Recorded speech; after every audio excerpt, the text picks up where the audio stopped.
कि ये कर कर के आखिर कब तक। बाल्यकाल तो बेवकूफी में चला जाता है, मूढ़ता में। 2 पैसे के खिलौनों के पीछे रोता है, हंसता है। 2 पैसे के खिलौने मिल गए तो वो राजी हो गया। यौवन अवस्था में काम क्रोध, ये करना, उसको ठीक करना, उसको ठीक करना, ये सुधारना, वो बिगाड़ना, ये करना, इसी में आदमी का समय शक्ति खप जाता है। बूढ़ा पाता है तो फिर कोई मित्र, सगे, संबंधी, साथी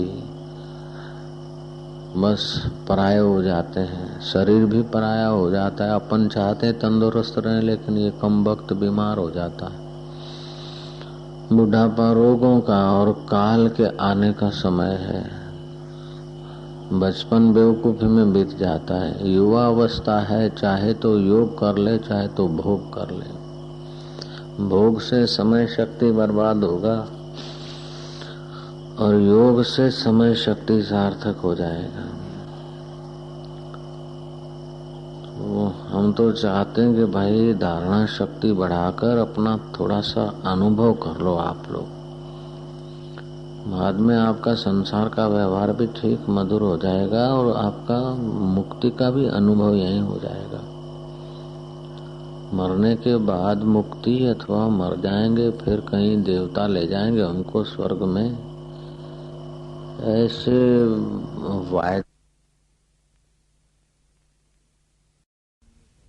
विवेकानंद ने कर लिया था, रामकृष्ण ने कर लिया था, रमण महर्षि ने वो अनुभव किया और भी कई महापुरुषों ने वो किया।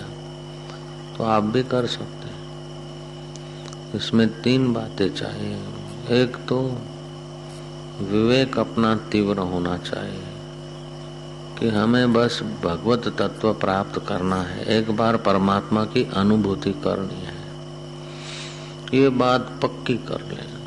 और हमारा जन्म अनुभूति के लिए हुआ है, परमात्मा प्राप्ति के लिए, ईश्वर की अनुभूति के लिए हमारा जन्म हुआ है। संसार की मजूरी कर कर के, विकारों के खड्डे में गिर गिर के पच मरने के लिए हमारा जन्म नहीं हुआ है। चाहे हम 1000 बार फिसलते हैं, चाहे हम फिसल जाएं, 1000 बार फिसल जाते हैं, निराश न हो। किसी महापुरुष के संपर्क में आकर सूक्ष्म, अति सूक्ष्म साधना का मार्ग जान लेना चाहिए और उस पर थोड़े दिन तत्परता से चलने लग जाओ। जब आप कृपानाथ थोड़े दिन तत्परता से चलने लग जाओगे तो आप अपने गुरु आप बन जाओगे। अभी मेरे गुरु जी थोड़े मेरे को डंडा मार के बोलते कि बैठो, मौन रहो, एकांत रहो। वो रस ऐसा है कि जितना पियो उतना कम, और उस रस से काम, क्रोध, लोभ, आकर्षण, वाहवाही ये सब फीका हो जाता है, तुच्छ हो जाता है।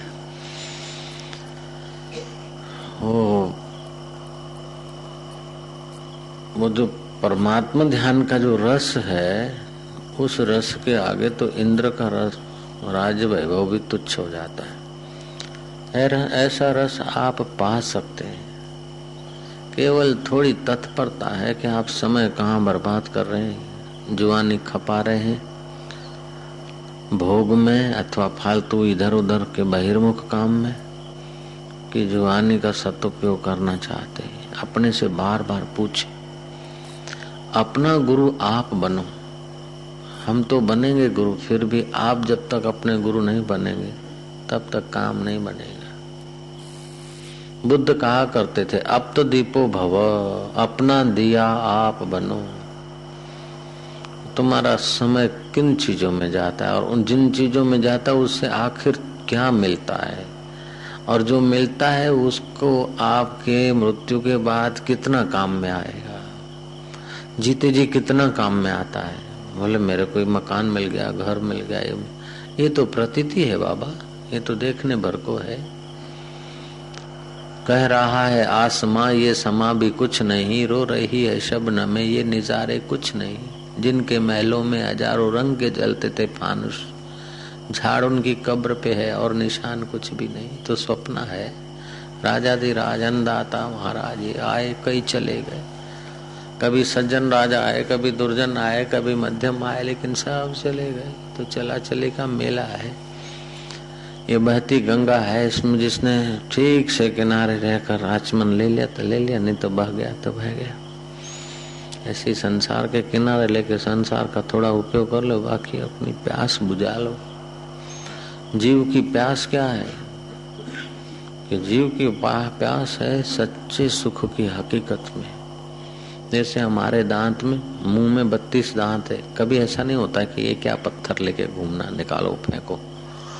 जरा सा सब्जी का या फल आदि का तिनका चिपक जाता है, अंदर भर जाता है, तो जीभ फरियाद करती और हम लोग दिया सलाई का टुकड़ा लेके या और कोई साधन लेके उसको निकालते हैं। क्यों? कि वो दांत मुंह में रहना ये प्राकृतिक है, सहज है, लेकिन कचरा भर जाना ये अप्राकृतिक है, ये हमें पसंद नहीं है। ऐसे ही सुख हमारा सहज स्वभाव है, दुख अशांति हमारा स्वभाव नहीं है, इसलिए हम दुख मिटाते। सुख मिटाने के लिए कोई प्रयत्न नहीं करता, क्योंकि सुख तुम्हारा स्वभाव है। जैसे दिए का स्वभाव है लो ऊपर को जाएगी अपना सूरज के तरफ, पानी किसी भी नदी का हो सागर के तरफ जाएगा, ऐसे मनुष्य किसी भी जाति का हो उस सुख को पाने के लिए दौड़ता है। दुख को मिटाना और सुख को पाना, तो सुख को पाने के लिए दौड़ता है, लेकिन बेचारा बाहर दौड़ता है, इसलिए सारी जिंदगी मेहनत करते करते अंत में उसके हाथ में कुछ नहीं आता। अगर वो अंतर्मुख होने की कला सीख ले, अंतर आराम, अंतर सुख, अंतर ज्योतिरेवच, वो धन्य बन जाता है। सुख स्वरूप आत्म अमर, वो आत्मदेव का सुख स्वरूप का अनुभव कर ले, अमर आत्मदेव का। कर्म करते समय भी कर्म करेंगे तो इसका परिणाम क्या आएगा, इससे दुनिया का मंगल होगा। आदमी 3 प्रकार का मांगल्य सोच ले, दुनिया के काम आऊं, ईश्वर के काम आऊं और अपने काम आए।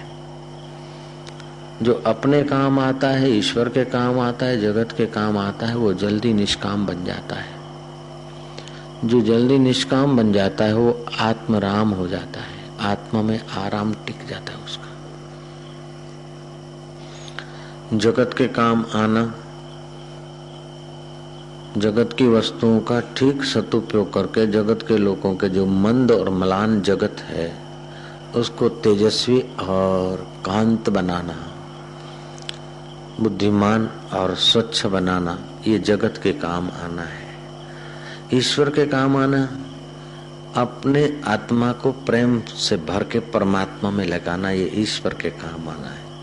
किताबों में, ग्रंथों में, शास्त्रों में कहीं नहीं सुना कि भगवान मोहनथाल के भूखे हैं, भगवान प्रेम के भूखे हैं। तो अपने अंतर्यामी परमेश्वर को प्यार करना है, परमात्मा के काम आना है।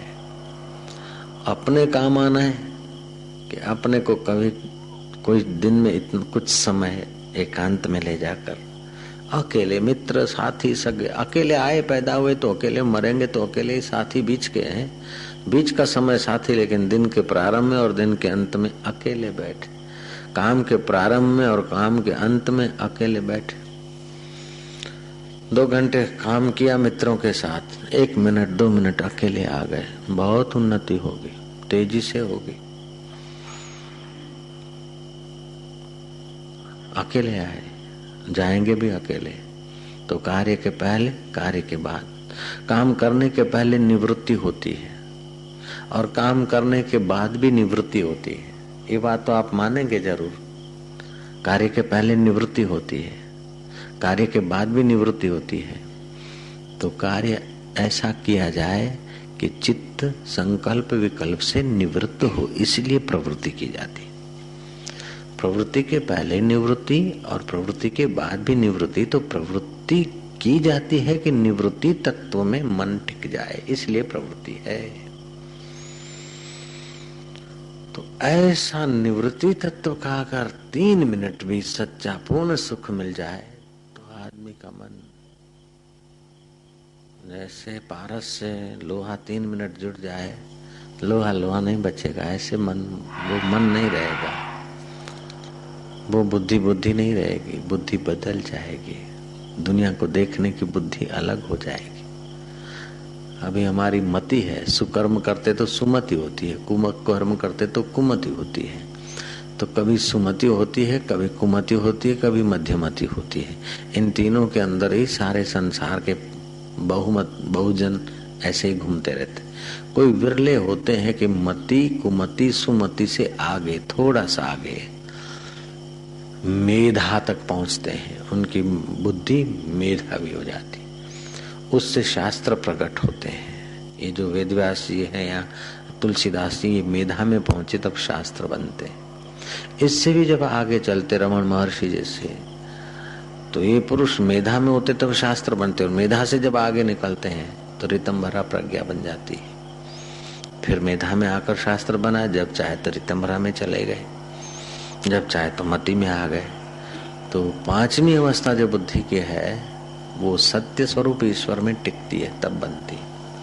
तो कार्य करने के पहले अपने परमेश्वर को, चाहे जैसे भगवान को मानते हो, भगवान तो जानता है मुझे मानते, साकार को मानो, निराकार को मानो, कृष्ण को मानो, राम को मानो, लेकिन जहाँ से मान्यता उठती वो परमेश्वर तो जानता है कि मुझे चाहते हैं। तो इस प्रकार की अगर तत्परता हो तो महाराज सतयुग में जो 12 वर्ष तपस्या करने से जो लाभ होता था, त्रेता में 12 महीने करने से जो लाभ होता है, कल युग में वो एक दिन में उतना पुण्याय हो जाती है। कल युग समान न और कोई युग है, उसका सदुपयोग करने की कला आ जाए। नारायण नारायण नारायण। मैंने आपको कल भी निवेदन किया था, कोई सत्संग की बात करके रामतीर्थ जो ही कमरे में गए तब टहरी नरेश दौड़ता दौड़ता घोड़े पर से उतरा और सेवक को बोला कि स्वामी जी अभी तो खड़े थे। बोले स्वामी जी खड़े तो थे, बात करके अभी कमरे में गए। बोले जरा जाके निवेदन कर दो कि टेहरी नरेश आया है, राजा आपसे दर्शन करने आया। और रामतीर्थ हाथ पैर धो के आचमन ले चुके थे बैठने का। उस सेवक ने जाके डिस्टर्ब कर दिया कि वो टेहरी नरेश आया है। बोले नरेश को कह दो कि राम नरेश से मिलने जा रहे हैं, असली नरेश से मिलने जा रहे हैं, अभी फुर्सत नहीं, दूसरी बार आना। ईश्वर की मुलाकात ध्यान कर, उसका महत्व होना चाहिए। जो मूल्य संसार को देते ने, उसका अगर आधा मूल्य भी परमात्मा प्राप्ति को दे तो हम मुक्त हो जाए। रामतीर्थ ने सेवक को डांट के कह दिया कि जाकर तेरी नरेश को कह दो। उस जमाने तो डिम डिम खूब चलता था ठाकुरों का और नरेशों का। अभी तो स्वतंत्र आए, आदमी लोग समझदार हो गए, पग भर हो गए।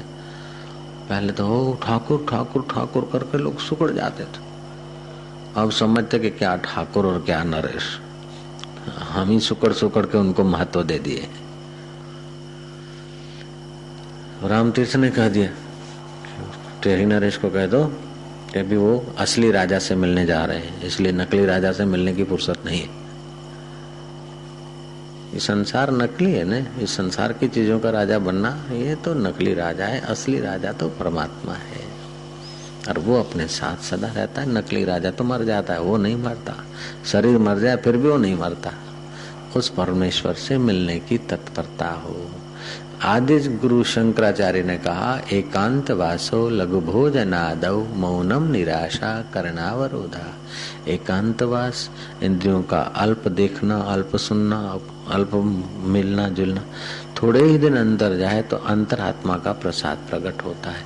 ये शंकराचार्य का अनुभव है, मेरा भी यही अनुभव है, मेरे गुरुदेव का भी यही अनुभव है और मेरे कई उच्च कोटि के साधकों का भी ऐसा ही अनुभव है। जब वो मौन मंदिर में रहते हैं, बाहर से ताला लग जाता है अहमदाबाद आश्रम में, सूरत आश्रम में, और 8 दिन के बाद निकलते हैं ध्यान करके। किसी व्यक्ति से मिलना जुलना नहीं, केवल उनके शरीर की जो आवश्यकता है, भोजन आदि, जल पान, ये दूध आदि जो फल जो उनको आवश्यक है, वो अंदर ही अंदर उनको रख दिया जाता है। उनके कमरे में बड़ा हॉल होता है, घूमना भी अंदर, टहलना भी अंदर, तो सतत तदाकार चित्त होता है। तो उनके चित्त में बड़ी सुंदर अनुभूतियां होती है। जब 8 दिन में इतनी ऊंचाई का अनुभव हो सकता है, महीना 2 महीना अगर निकाल दे साधन भजन के लिए, मेरे दिल में एक लोभ हो रहा है कि मौन मंदिर अगर कहते हैं यहाँ के साधक तो बन जाए, फिर तुमको पकड़ पकड़ के बिठाऊं अंदर 8-8 दिन जरा, क्योंकि अहमदाबाद का हवामान जरा थोड़ा यहाँ की अपेक्षा गर्म है। संसार तो कुत्ते की पूंछ है, तुम कितना भी सुधार के इसको सीधी रखोगे। राम आए सीधी की, कृष्ण आए सीधी की, बुद्ध आए और आए, कुत्ते की पूंछ सीधी की और छोड़ दिया तो वैसी की वैसी जलेबी हो जाएगी। तुम पहले अपने चित्त को सीधा करके आत्मा में ठहरा दो, फिर ठीक हो जाएगा सब। नारायण नारायण। तो हम निष्कामता और एकाग्रता में इतनी ताकत है कि बाहर के जगत में तुम चेंजिंग उथल पाथल कर सकते हो। ये कर्म है, निष्काम कर्म की शक्ति है। उपासना की ये शक्ति कि आप मनचाहा भगवान की उपासना करो और वही भगवान रूप धारण करके प्रकट हो सकते हैं। योग में ये शक्ति है कि वृत्ति का पेट खाली करके आप समाधिस्थ हो सकते हो, रिद्धि सिद्धियां आपके आगे हाजिर हो सकती। और ज्ञान में ये ताकत है कि अनंत ब्रह्मांड नायक के साथ तुम एक हो सकते हो, हाथ मिला सकते हो। चाहे कर्म के द्वारा करो, चाहे उपासना के द्वारा करो, चाहे योग के द्वारा करो, चाहे भक्ति के द्वारा करो, चाहे ज्ञान के द्वारा करो, लेकिन अपना उद्धार कर लो। समय बहुत थोड़ा है, समय बड़ा तेजी से भागा जा रहा है, एक एक दिन आयुष्य क्षीण हो रहा है। विषय होंगे फिर भी वो फीके लगेंगे, रीते लगेंगे। उसको दान पुण्य सत्कर्म ये रुचेगा। और दूसरी भूमिका वाले को साधु संगति, एकांतवास, नदी तालाब पर्वत पहाड़ प्राकृतिक वातावरण में बैठने का रुचेगा, वहीं जीने का रुचेगा। शरीर का गुजारा करने के लिए थोड़ा कुछ करना पड़ेगा, वो भी ऐसे ही वेट जैसा। और तीसरी भूमिका में जाएगा तो उसको आनंद आने लगेगा। आत्मा अनात्मा का विचार उठते ही अनात्मा में से मन हट जाएगा, आत्मा में लग जाएगा। ऐ आनंद भी आएगा, शांति भी, सामर्थ्य भी आने लगेगा। और चौथी भूमिका में वो टिकेगा, तीसरी में उतार चढ़ाव होता रहेगा, चौथी में टिक जाएगा। फिर संसार की भीड़ भाड़ उसको हैरान नहीं करेगी, गिराएगी नहीं। अगर तीसरी वाला है, संसार के भीड़ भाड़ में आ गया और गुरु की देखरेख नहीं है तो वो बह जाएगा, दूसरी वाला भी बह जाएगा। और पहली भूमिका वाले में भी प्रभाव हो जाता थोड़ा बहुत, तो लोग आकर्षित होने लगते। फिर फकीर बापू के एकदम भिखारी बापू बना देते। जब तक साक्षात्कार नहीं हो तब तक गुरु की निगरानी में रहना पड़ता है, गुरु के लगाम के नीचे। अब मनमुख हो गया तो बस उत्सव मना के मिठाई खाओ, नाचो कूदो, फिर पैसा की गुलामी। अरे रिद्धि सिद्धि आके चरणों में बैठ जाता है तो भी नहीं, साक्षात्कार करना है। 5-25 हजार क्या, 5-25 लाख क्या होता है? सोना बनाना, मैं सोना बनाना जानता हूँ, ऐसे ऐसे जोगी हो गए। शेर को वश करते हैं, सांप का सोटा बनाते हैं। चांगदेव महाराज मौत को पीछे भगा देते, 1400 साल तक की उम्र बना देते। फिर भी ज्ञान नहीं हुआ तो ज्ञानेश्वर के चरणों में गए। तो पहली भूमिका में ही लोग वाहवाही करने लगे और फकीर को एकदम भिखारी बना देते।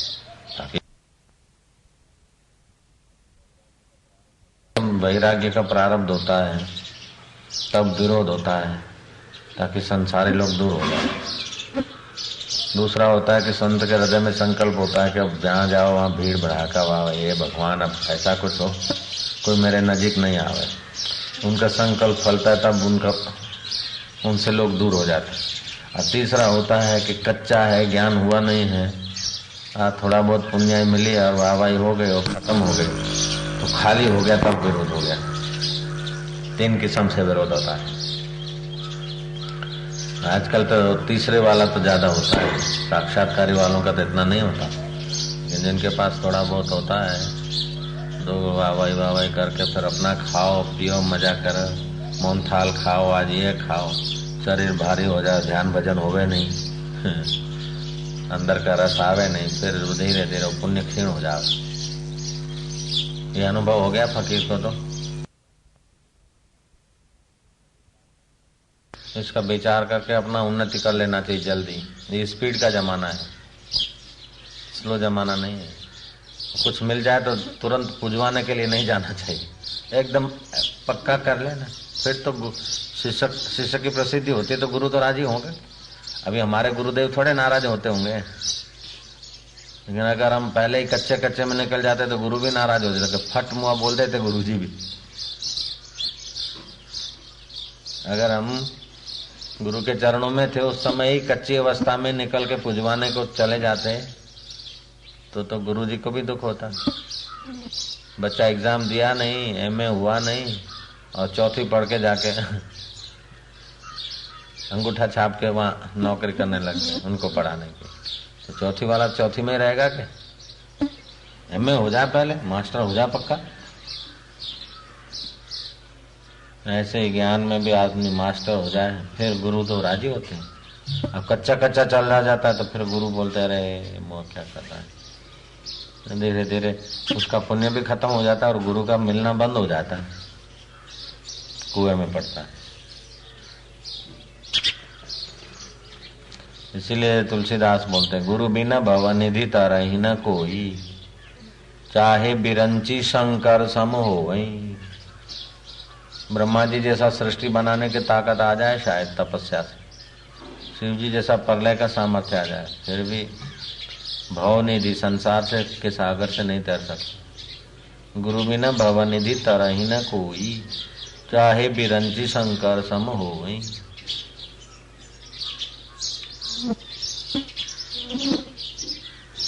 ऐसा तो टेंटिया को भी होता है कि वे हम करूँ तो हम करूँ, फिर बच जाता है, गुरु के आगे आ जाता है तो बच जाता है।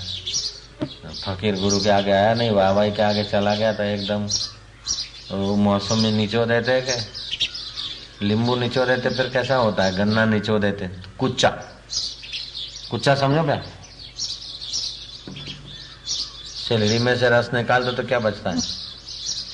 ऐसा हो जाता है पुण्य खत्म होने से। ज्ञान हो जाए फिर पुण्य खत्म मतम नहीं होता। जरा सा क्रोध करो तो 1 महीने का भजन नाश हो जाता है। साल में 12 बार कड़ा क्रोध हो जाए हो गया काम पूरा। साक्षात्कार हो जाए तो रोज क्रोध करो 10 बार। दुर्वासा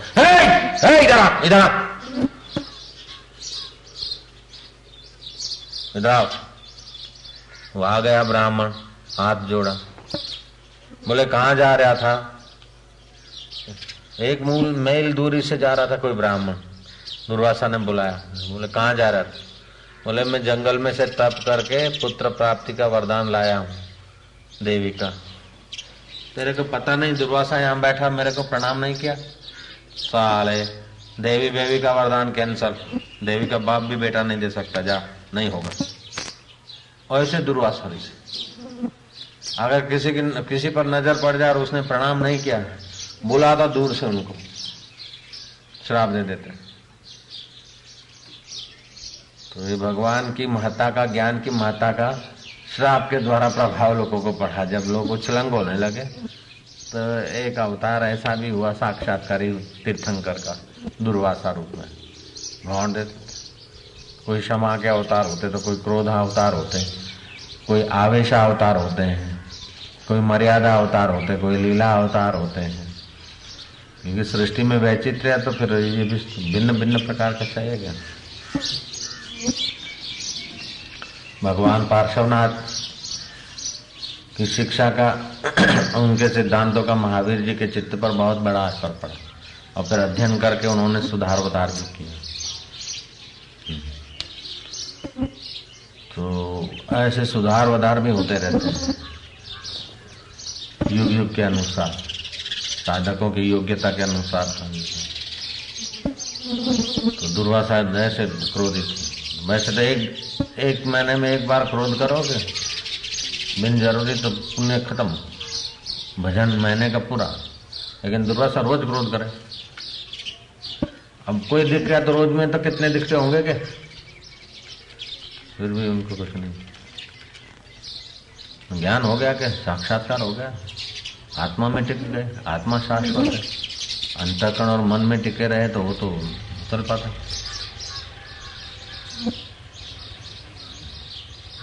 इसलिए जब तक ज्ञान नहीं होता तब तक गुरु के द्वार पर अनाथ बालक की नहीं पड़ा रहे आदमी, ऐसा शास्त्र बोलते हैं।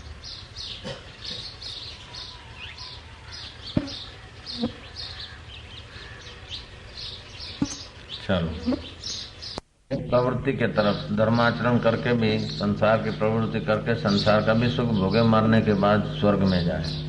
दूसरे के स्वर्ग में से भी आखिर गिरना है तो संसार का काम तो करे, लेकिन निवृत्त होने की इच्छा करता है तो वो मोक्ष के रास्ते चला जाता है। मोक्ष के रास्ते वाले की पहली भूमिका, दूसरी भूमिका, तीसरी भूमिका होती, 3 भूमिका तक अगर रहता है, तीसरी भूमिका में मर गया तो ब्रह्मलोक तक रहेगा, फिर आएगा। चौथी भूमिका आ गई तो ब्रह्म निर्वाण हो जाएगा, फिर गर्भ में नहीं आता।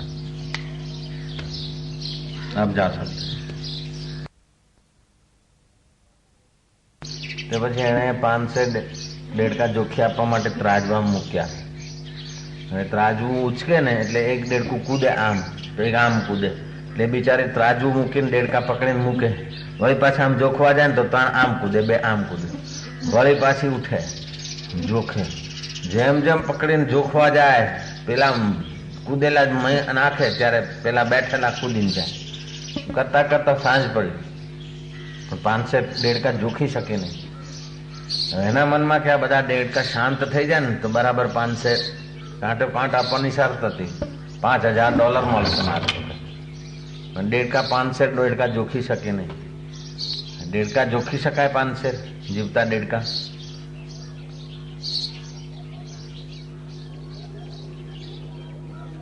એવી રીતે લોકો એમ સમજે છે કે આ જીવતા દેડકા જોખી અને પછી નિરાતે ભજન કરીએ।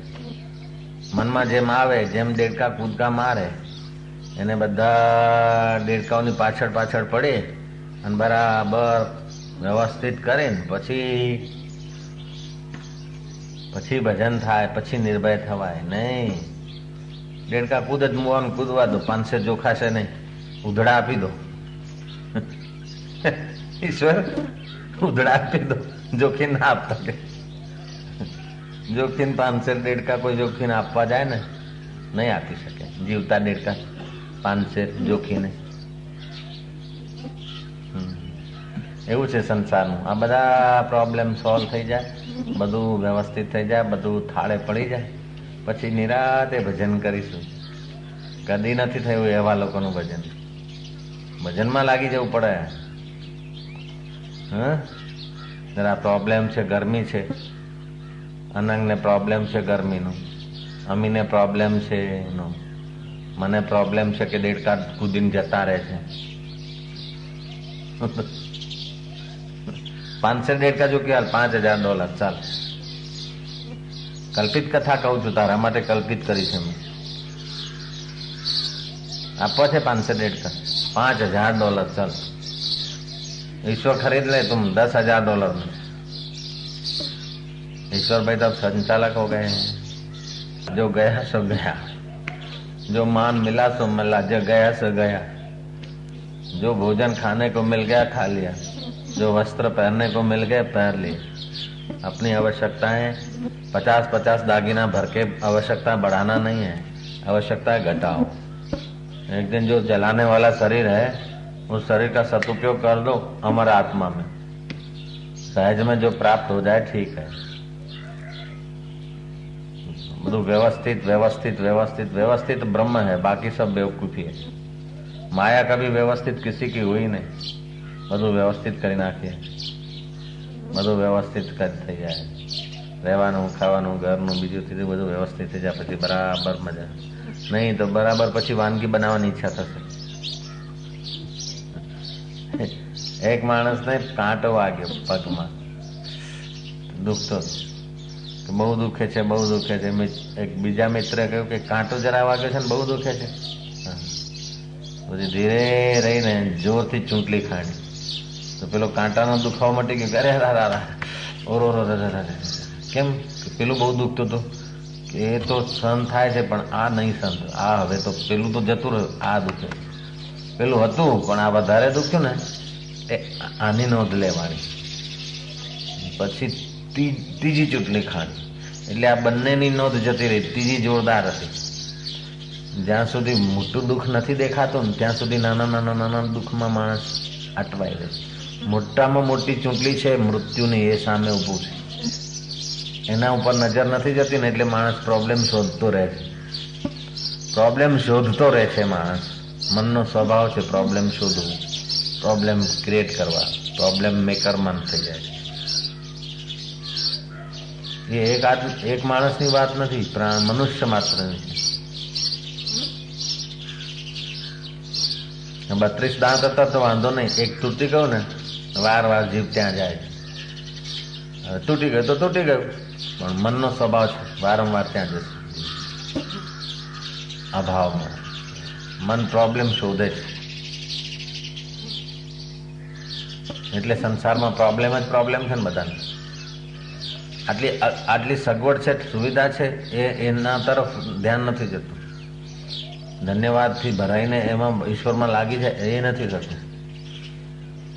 ફૂટપાથ વાળાઓને જુઓ, એના કરતાં તો આપણને સારું છે. રોગીઓ જુઓ તરફડે છે, એના કરતાં આપણે સારું છે. તો એ સારું છે, એનો લાભ લઈને આપણે આગળ વધી જવું છે ને.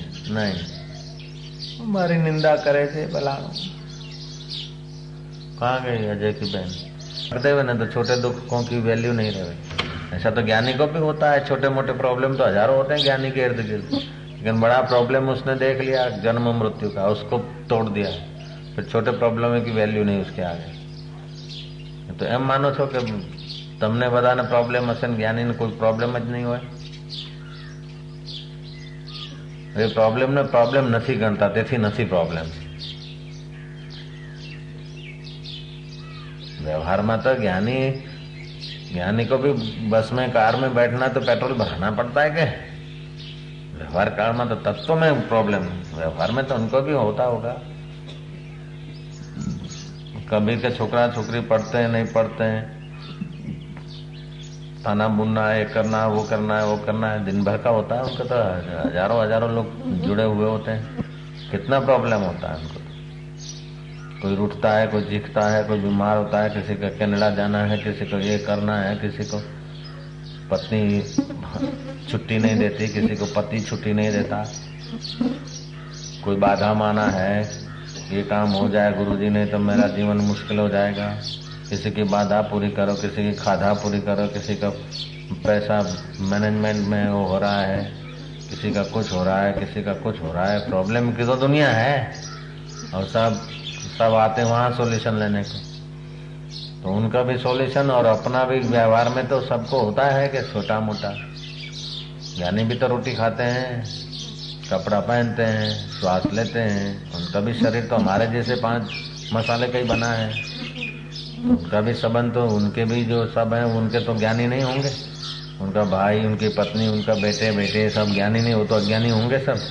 तो अज्ञानियों के साथ जीना उनको कितना बड़ा प्रॉब्लम है. हजारों विपरीत दिशा वालों के साथ बैठ के जी लेना, ये बड़ा प्रॉब्लम है. डॉक्टर के साथ तो दोस्ती से जी लेगा, लेकिन राष्ट्रपति पटावालाओं के इर्द गिर्द कितना कठिनता से जीता होगा.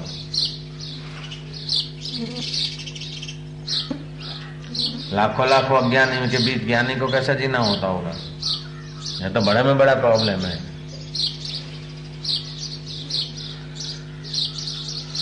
फिर भी उसको नहीं लगता है. ज्ञानी जैसा तो दुनिया में किसी को प्रॉब्लम आता ही नहीं, क्योंकि अपने सजाती लोग तो मिलते हैं ना. अज्ञानी समकक्ष तो मिलते ना. ज्ञानी का तो समकक्ष एकाध होता है, वो भी चल दिए घाट वाले बाबा. अब तो हमारे को और प्रॉब्लम हो गया बड़ा, जिससे कभी दिल खोल के अपने स्तर की बात कर सकते थे, अपने स्तर में विराज सकते थे. अब तो सब नीचे के स्तर के लोग ही चिपके हुए हैं. ये कितना बड़ा प्रॉब्लम होता है. दिन रात अज्ञान की बात, दिन रात जगत की सत्यता की बात होती. अब फुहारा अच्छा है, वो फलाना अच्छा है, बुरा है, ये ठीक है, ये उतला, वहां का उतला क्रैक हो गया, यहाँ का उतला क्रैक नहीं हो. ये तो चिंतन तो जगत का ही हुआ के राग द्वेष का तो नहीं. राग द्वेष बढ़ेगा या तो करने में मन लगेगा, या तो प्रवृत्ति करने में लगेगा, या तो निवृत्ति करने में लगेगा. करना तो रहा, निवृत्ति करना, प्रवृत्ति करना। निवृत्ति प्रवृत्ति से पार वाला तो ब्रह्मवेता ही होता है। अच्छा लगा तो ऐसा करो, बुरा लगा तो ऐसा न करो, न करने का भी करो। तो प्रवृत्ति में मरेगा आदमी या तो निवृत्ति में मरेगा। ज्ञानी होता प्रवृत्ति निवृत्ति से परे। ऐसा ज्ञानी तो कोई विरला मिलते हैं। ज्ञानी दो कभी कभी मिलते हैं, बाकी सब या तो करने में लगे या तो न करने में लगे हैं। जगत की सत्यता तो सबकी खोपड़ी में घुसी है। सब सुरक्षा चाहते हैं अविद्या में। अविद्या में सुरक्षित होना चाहते हैं, है ही नहीं। मन के साथ जुड़ते हैं, शरीर को सच्चा मानते हैं, संसार को सच्चा मानते तो प्रॉब्लम बनता है। आत्मा के साथ जुड़ते हैं, संसार को मिथ्या मानते, आत्मा को सत्य मानते तो कोई प्रॉब्लम हो जाता है। मौज है, मौज ही मौज है। अब फकीर को इतना ऊंचा उठाया तब एक आधी भूमिका हुई और फकीर गया उधर, वाहवाही में पड़ा, सब खत्म कर दिया। अब फिर लोग क्या क्या बताया कि फकीर ये करता है वो करता है, और समिति ने क्या क्या विचार दिया कि उनको सब सबक सिखा दो, वो कर दें। अब समिति वालों की बात नहीं रखते तो उनको दुख होता है, उनकी बात रखते हैं तो फकीर को और फकीर के साथियों को 2-2 साल जाना पड़ता है कहीं का कहीं क्रिमिनल में। अब क्या करना, तो फिर उसमें से रास्ता निकालो। फकीर तो यूं करके छूट जावे, लेकिन हमारे को समिति वालों को रिझाना पड़ेंगे, नहीं समझता था। जिधर से कुछ हुआ गलती कैसा भी हो तो धक्का भला सब, तो कितने प्रॉब्लम होते हैं। अब फिर भी अभी आया है तो इसके जीवन फिर पतन नहीं हो गए, किसी के चक्कर में नहीं आवे, जरा साधना बन जाए। इसलिए पूछा कब जाते हो, बोले परसों जाता हूँ, कल जाता हूँ। तो सोचना पड़ता है उधर भी कि उसको कैसा भला हो। पहले से भी आगे बढ़ जाए तो ठीक है, गिरे नहीं तो ठीक है। तो सब सोचना पड़ता है ना। डॉक्टर है कोई साधारण बात नहीं है। तुम लोगों को तो प्रणाम करके छूट जाते हो, तुम प्रणाम हम स्वीकार करते तो हमारी जवाबदारी हो जाती है क्या? फकीर को करने में तो देर नहीं किया, लेकिन हमको संवारने में तो करना पड़ता है क्या? जिनसे भी फकीर ने किया दोस्ती या जिनसे भी कुछ दक्षिणा ले लिया, वो लोग अब फकीर का नाम सुन के यूं मुसड़ जाते, એને તમારે સીધો કરવો। અરે ભાઈ થયું તો થયું જવાને, પણ મારી સાથે આવું કર્યું છે, બાપુને 25,000 જોઈએ, આપના નામે લઈ ગયો મારી પાસે। હવે તો એને હું ઘાટમાં આવશે ને તો ઠીક કરે, तो कभी वो ठीक करा तभी भी तो हमारा शिष्य है। उसने ठीक करा, वो जीत गया तो भी नुकसान है, दोनों तो चले हमारे है। बाप ना 25 દીકરા હોય ને એક દીકરા બીજાને ઠીક કરે માથું ફોડી નાખે તો બાપને નુકસાન, અને પેલું ઠીક કરવા વગર ના ઠીક કરી શક્યો અને એનો હાથ ભાંગી ગયો તો એ મલમપટ્ટી તો બાપને જ કરાવવાની રહી ગયા। ડાક્ટર તમે શું સમજાશો? મારું કહેવાનું તાત્પર્ય સમજાશો ને? આમ નહીં તો આમ, આમ નહીં તો આમ।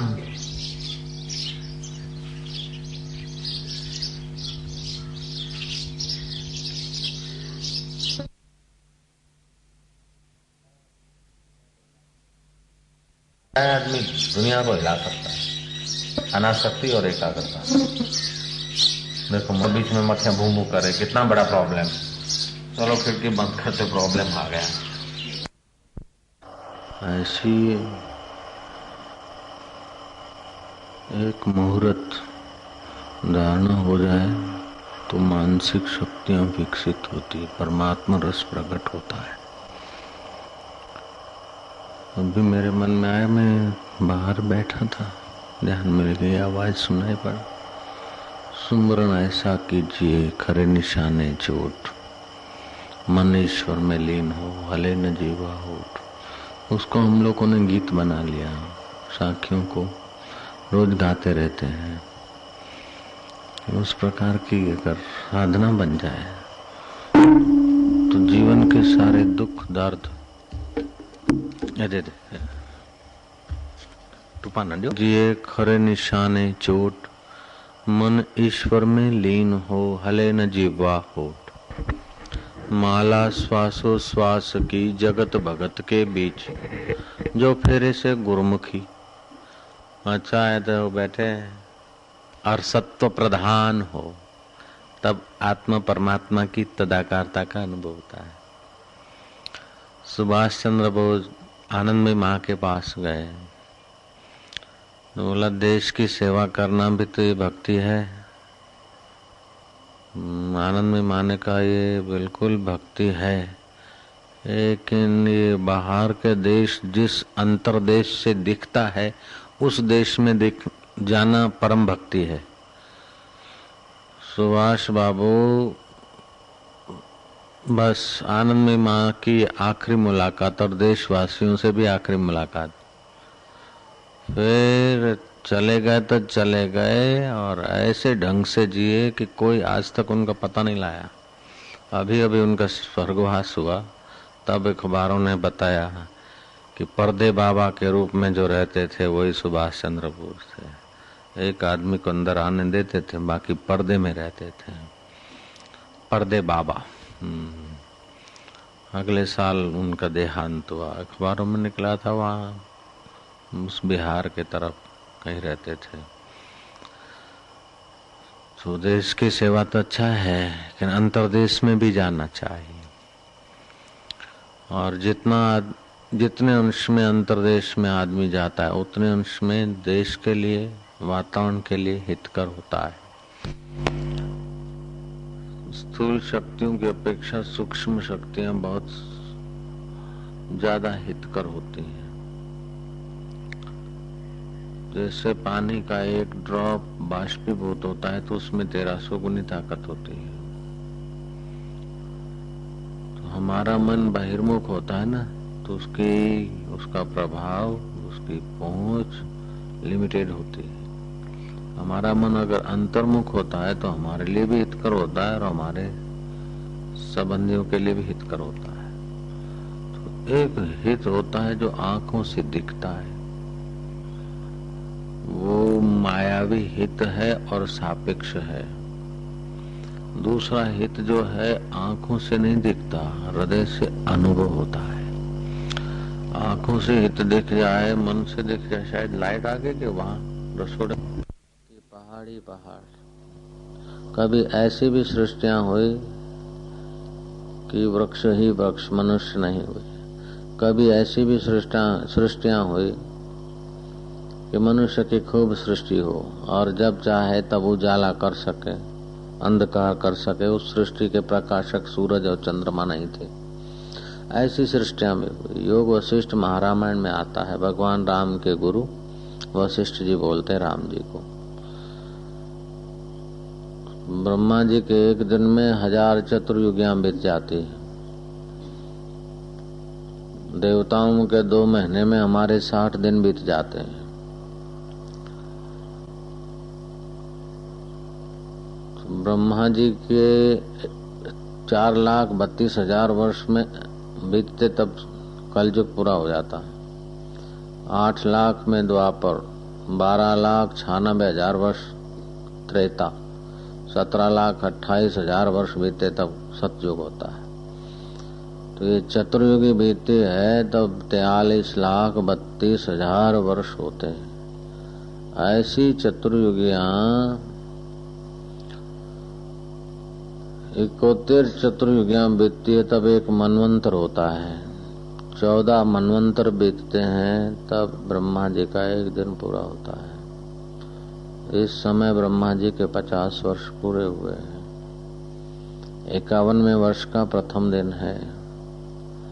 उसमें 28वीं चौकड़ी चल रही है। 7वां मनवंतर है। श्री रामचंद्र जी आए थे 25वीं चौकड़ी में, अभी 28वीं चल रही है। तो 1,38,96,290 साल हो गए श्री राम जी को। उसके पहले काकभूषण और वशिष्ठ जी का संवाद हुआ था। तो काकभूषण ने कहा कि मैं ध्यान में अपने इतना गहरी यात्रा की कि प्रलय होती है तब भी मुझ पर असर नहीं होती है। शरीर छोड़ देता हूँ और अपना सूक्ष्म अंतवाहक शरीर से आकाश में स्थित होता हूँ। जब सृष्टि होती है तो अपने संकल्प बल से फिर देह रच लेता हूँ। काकभूषण इतने चिरंजीवी। तो मन जितना जितना सूक्ष्म होता है, ध्यान मग्न होता है, उतना उसको रहस्य प्राप्त होते हैं। और ध्यान करने वाला जो साधक होता है ना, उसकी मति में एक प्रकार का जिज्ञासा भाव जगता है कि ये कर कर के आखिर कब तक। बाल्यकाल तो बेवकूफी में चला जाता है, मूढ़ता में। 2 पैसे के खिलौनों के पीछे रोता है, हंसता है। 2 पैसे के खिलौने मिल गए तो वो राजी हो गया। यौवन अवस्था में काम क्रोध, ये करना, उसको ठीक करना, उसको ठीक करना, ये सुधारना, वो बिगाड़ना, ये करना, इसी में आदमी का समय शक्ति खप जाता है। बूढ़ा पाता है तो फिर कोई मित्र, सगे, संबंधी, साथी बस पराये हो जाते हैं। शरीर भी पराया हो जाता है। अपन चाहते हैं तंदुरुस्त रहें, लेकिन ये कम वक्त बीमार हो जाता है। बुढ़ापा रोगों का और काल के आने का समय है।